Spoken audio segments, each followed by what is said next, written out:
6:51 here on your Thursday morning. Well, in this age of technology, kids and teens 8 to 18 spend an average of more than 7 hours a day looking at screens. And believe it or not, some studies say you should join in. Cody's learning more with our resident nerd on call. 7 hours? 7 hours? Wait, isn't a good day on for like 7 hours? No, it's easy. Isn't that what the kids are watching these days, right? Exactly. Mom, I can't go to school. Cody's on right now. Okay, so let's talk about screen time. Yes. I am going to drop some knowledge on you, so you want to get out your pen and paper and get this written down. Okay, so check this out. So everybody's heard of the American Academy of Pediatrics, right? I mean, you've heard of them, right? Yeah. Well, in 2016, they came out with a study that said that kids that are under, or basically between 2 and 5 years old, they should only get about an hour of screen time a day. No more than that. I know, an hour. That's 6 hours less than they're getting. Yeah. And if kids are between 6 and older, they should get really hard set limits, right? Oh. And that are consistent. Okay. Excuse me. But then Oxford University, you know those limey guys over there on the other side of the pond, they came out and they said, actually, screen time isn't that big of a deal.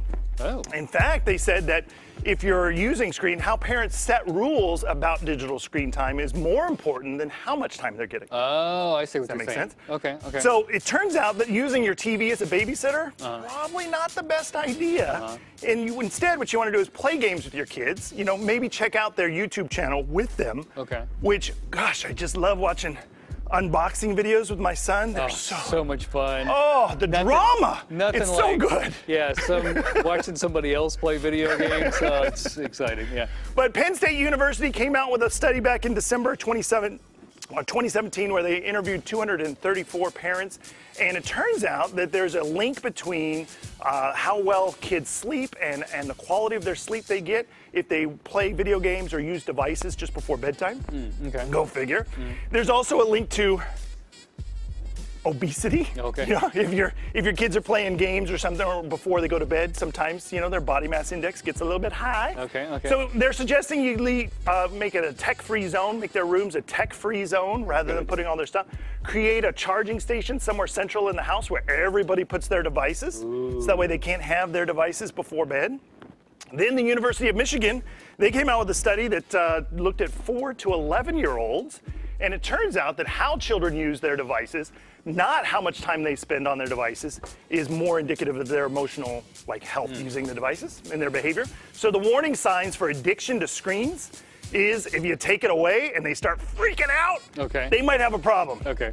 Or if they are only motivated by screen time, or if the screen time is something they're always thinking about, oh, how can I get more? How can I get more?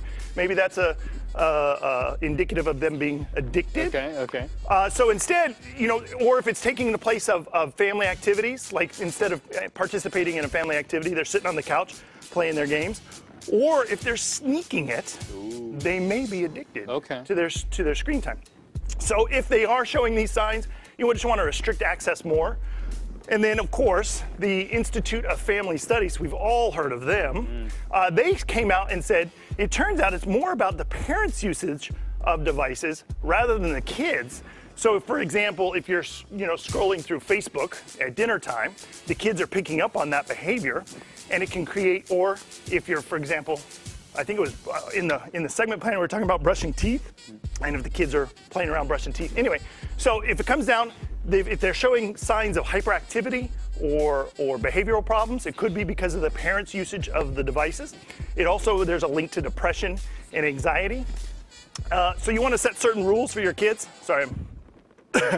You want to set certain rules for your kids about usage of device and apply them also to the parents as well. Okay. Does that make sense? All right, yeah, that makes sense. Yeah, they see you doing it, then they're thinking, well, it's fine for him, it's good for me. Yeah, and if they see you doing it, they're going to be like, oh, that must be cool. Dad's doing it. Spark at dinner time. All right, back to you. That'll work. Appreciate that.